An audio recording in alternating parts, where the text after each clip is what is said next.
What a time to be alive. We have a real life movie playing out before our own eyes with this Ukraine situation. We have the Ukrainians, the rebels, the good guys, facing off against the big bad Russians. We have our mysterious heroes, the Ghost of Kyiv, first ace fighter pilot since World War II, shooting down Russians. You know, the legendary hero. This thing truly is it's like a movie. It's like an anime. The problem is that real life is not a movie. Real life is not an anime. And the thing of it is that actual violence, real violence, is horrifying. And a lot of people are super unfamiliar with what actual violence looks like and what actual war is. The phrase "war is hell" was literal. I know that phrase has been memed into oblivion. It's been used in wars. You got the fallout. You know, war never changes. It's been so like bastardized, and so much of our entertainment and media is involving violence. I mean, the footage you're watching right now is probably Overwatch. I'm shooting a revolver at a gorilla. I mean, it's outrageous. We're so disconnected from what violence is because it's been so glamorized. The thing of it is actual violence is horrifying, and a lot of this romanticism of what's going on is coming from people that haven't even seen a street fight go bad. You know, there are street fights where a guy just gets punched in the head and that's it, lights out forever, or he hits his head wrong and he's never the same ever again. And the realities of war are much worse than that.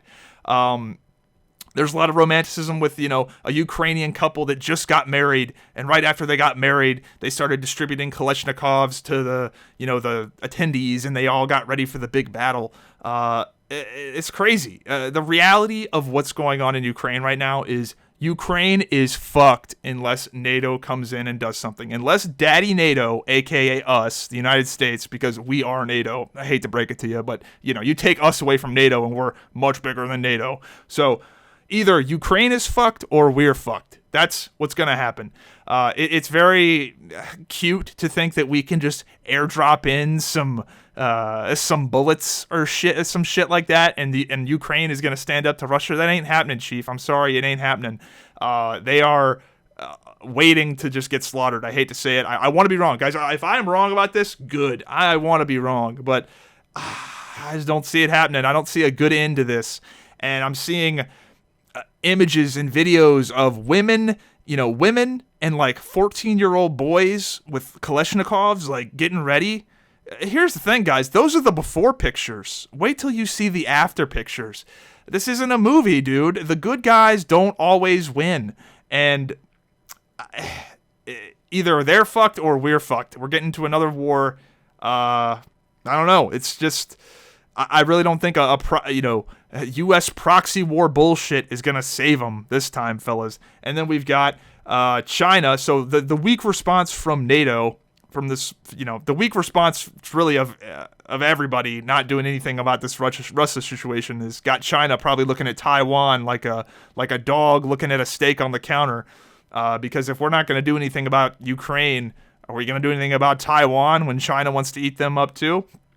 So, who knows about that? Russia and China are seemingly pretty cute and close together because China is not sanctioning Russia.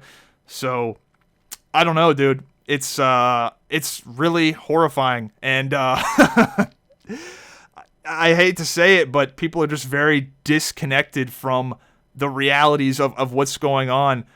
So much so, like the Battle of Snake Island. They're calling it a battle. The Battle of Snake Island. It's being very romanticized. The brave Ukrainians, which, credit to them, right, told the Russians to go fuck themselves. And they were not going down without a fight. You know what that fight was? Dude, a Russian just clicked a button. He clicked a button on his mouse and got a super kill in real life and turned those guys to mist. That's it. There was no it's not like they put up a good fight. Like, no, dude, that's 13 people utterly disintegrated. Just, that's it. Like, that's war. Now, not to downplay like what we've been doing with like ISIS and rebel groups over in the Middle East. That's kind of a lower class of war compared to what we're gonna see. If what we're seeing is to be believed, like, they're fighting in the skies. Like, this is like aerial combat, shit that we haven't seen in our lifetimes for most of us, for basically all of us. Yeah, this is a whole new level. These are technologically advanced countries getting ready to at least squaring up. Let's hope nothing happens, but they're squaring up. This is not, your two 13-year-old cousins getting ready to get into a fist fight. This is, Mike Tyson and Muhammad Ali getting ready to get into a fist fight. Like, whatever's going to happen, like, there's going to be some serious, damage will be done either way, whatever happens. So, you look at Snake Island, like, that's 13 people just disintegrated. Now imagine this on a larger scale, hundreds of people, thousands of people. Like, we're not used to seeing these scales. Like, the potential scale of violence here is much greater than what we've seen in any of the, Middle Eastern wars, not to discount them and the tragedies that happen, but generally it's nowhere near the scale that is going to be possible with this kind of situation. And look who's doing it, dude. Russia. They kind of have a history of not giving a fuck when it comes to losses on their own side. So that's incredibly dangerous when they don't care about their own people either. Like, I don't know, man. I'm seeing so much shit on Twitter, like so much copium of the reality of the situation of Ukraine is fucked, or guess what, first world countries, we're in another war. One funny thing to come out of all of this is that we're seeing a lot of radical flip-flopping. A lot of the people that are very against the Second Amendment and well-armed United States citizens are all of a sudden cheering on the Ukrainian civilians being handed Kalashnikovs, and are all of a sudden super for the U.S. having a big military and a big military presence. Like, all of a sudden, they're all for that military funding when big bad Russia starts looking a little scary. And I'm definitely kind of happy that the United States has the most dominant military force in the world when shit like this goes down. Maybe I don't feel so bad about paying so much taxes towards the military when this situation, like, you realize why we pay for it now. It's like insurance. You're like, you kind of hate having insurance until you need it, and you're like, oh, thank God I paid for that. That's kind of what the U.S. military is right now.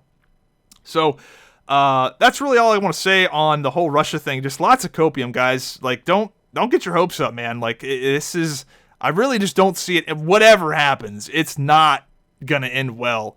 And as much as I love the idea of the Ghost of Kyiv, you got to realize there's propaganda going on both sides.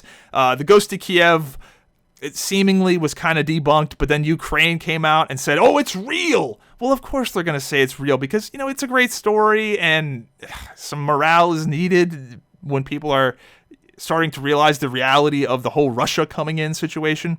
So let me know what you guys think in the comments down below. I just think there's a whole lot of people disconnected from the realities of violence, just violence in general, but especially war. War, especially when it is involving, heavyweights that can throw some serious punches, is bad. It's really, really bad.